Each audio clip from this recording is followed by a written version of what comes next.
अस्सलामुअलैकुम, welcome to conflict कॉर्डरात। दोस्तों, social media पर ये काफ़ी ज़्यादा खबरें आपने देख ली होंगी कि लीबिया पाकिस्तान से fighter aircraft, trainer aircraft, tanks और पता नहीं क्या कुछ खरीद रहा है। और इवन इसको मिडिल ईस्टर्न न्यूज़ एजेंसीज ने भी कवर करना शुरू कर दिया है। इस पर आर्टिकल्स भी आपको एक दो लिखे मिल जाएंगे। तो इस खबर के पीछे हकीकत क्या है? क्या वाकई लीबिया पाकिस्तान से इतनी बड़ी तादाद में मिलिट्री इक्विपमेंट लेने लगा है या हकीकत कुछ और है? इस पूरे टॉपिक को हम डिटेल से डिस्कस करते हैं। सबसे पहले मैं बताऊं कुछ दिन पहले पाकिस्तान के chief of defence forces field marshal Asim Munir वो लीबिया के दौरे पर गए हुए थे। खास तौर पर जो हफ्तर ग्रुप है लीबिया का, लीबिया असल में कहने को एक मुल्क है, लेकिन मुल्क भी आगे 2-3 हिस्सों में टूटा हुआ है। जो इसका बड़ा चंक है, खास तौर पर जिसे ईस्टर्न लीबिया कहा जाता है, वहाँ हुकूमत है हफ्तर ग्रुप की, जिसे गवर्नमेंट ऑफ नेशनल स्टेबिलिटी भी कहा जाता है, GNS। जबकि जो वेस्टर्न लीबिया है, जिसे त्रिपोली गवर्नमेंट भी कहा जाता है, UN रेकग्नाइज्ड जो गवर्नमेंट है, वहां हुकूमत है दोस्तों प्राइम मिनिस्टर अब्दुल हमीद दबेह की। इसे त्रिपोली ग्रुप भी कहा जाता है, इसे GNU यानी कि गवर्नमेंट ऑफ नेशनल यूनिटी भी कहा जाता है। सो लीबिया में GNU वर्सेस GNS का मुकाबला है। अब पाकिस्तानी फील्ड मार्शल गए हैं GNS जो हफ्तर ग्रुप है वहां, जिसको लीड करते हैं जनरल खलीफा हफ्तर। और जुलाई 2025 में भी हफ्तर ग्रुप के आर्मी चीफ पाकिस्तान आए हुए थे। पाकिस्तान के नेवल चीफ, आर्मी चीफ से उनकी मुलाकातें भी हुई थी और तब भी उन्होंने दो तरफा ताल्लुकात बेहतर करने की बात की थी। अब जो यहाँ खबर है कि पाकिस्तान 4.6 बिलियन डॉलर्स के वेपन सिस्टम्स लीबिया को बेच रहा है, यहाँ वो मशकूक हो जाती है। उसकी एक वजह है क्योंकि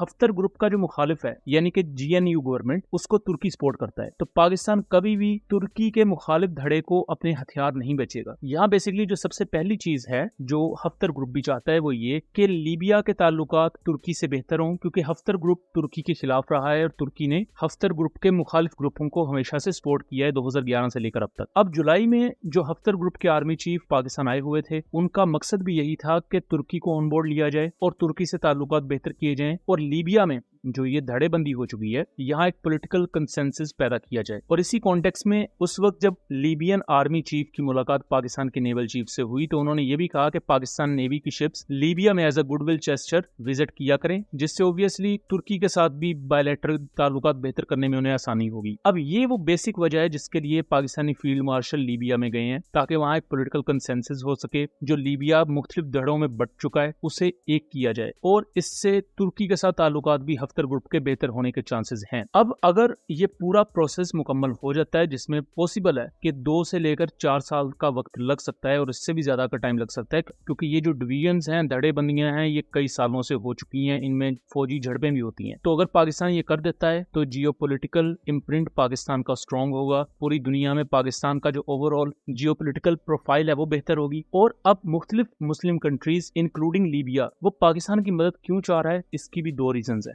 एक तो पाकिस्तान के तुर्की के साथ बहुत करीबी ताल्लुकात हैं और लीबिया को पता है कि तुर्की के मामले में अगर कोई उनकी मदद कर सकता है वो पाकिस्तान है। दूसरा, गजा के सीजफायर में पाकिस्तान एक फ्रंट लाइन प्लेयर के तौर पर सामने आया था, जिसने इवन इजरायली कई रिमांड को भी रिजेक्ट करवाने में मदद की। तो यहाँ लीबिया को पता है कि पाकिस्तान की इस वक्त अहमियत क्या है और यही वजह है कि वो पाकिस्तान को रीच आउट कर रहे हैं। अगर ये तमाम प्रोसेस कंप्लीट हो जाता है, लीबिया में हमें स्टेबिलिटी देखने को मिलती है, तो नो डाउट वो पाकिस्तान से इक्विपमेंट खरीदेंगे। लेकिन अभी जो ये लिस्ट चल रही है जिसके मुताबिक 16 GF-17 thunder block 3, 12 Mushshak trainer aircraft, 44 Haider tanks वो पाकिस्तान से खरीद रहे हैं, ये लिस्ट सही नहीं है। अगर ये हुआ भी, प्रैक्टिकल भी हुआ, तो अगले 5 सालों के बाद ही हमें कुछ प्रैक्टिकली देखने को मिलेगा। लेकिन उससे पहले लीबिया की जो इंटरनल सिचुएशन है आपको वो सही करनी पड़ेगी, जिसका स्टार्ट कुछ ऐसा हो सकता है कि लीबिया और पाकिस्तान की मिलिट्री एक्सरसाइजेज हमें देखने को मिले। पाकिस्तान में होने वाली मुख्तलिफ एयर, नेवल या आर्मी एक्सरसाइजेज में लीबिया अपने दस्ते भेजे या एज अ ऑब्जर्वर शामिल हो, जैसा कि रिसेंटली हमने बांग्लादेश तक को भी शामिल होते देखा है। जब ऐसा हो जाएगा तो उसके बाद निगोशिएशन स्टार्ट होंगी पाकिस्तान, तुर्की, GNU और हफ्तर ग्रुप के दरमियान। जब ये निगोशिएशन कंप्लीट होंगी तो वहां एक पॉलिटिकल कंसेंसस या एक पोटेंशियल इत्तेहाद देखने को मिलेगा, जिसके बाद Libya as being a country Pakistan के साथ इकोनॉमिक और डिफेंस डील्स साइन करेगा। लेकिन इस पूरे प्रोसेस के लिए पहला कदम पाकिस्तान की तरफ से उठा दिया गया है और इसकी टाइमिंग भी बहुत ही ज्यादा इंटरेस्टिंग थी कि एक तरफ पाकिस्तान के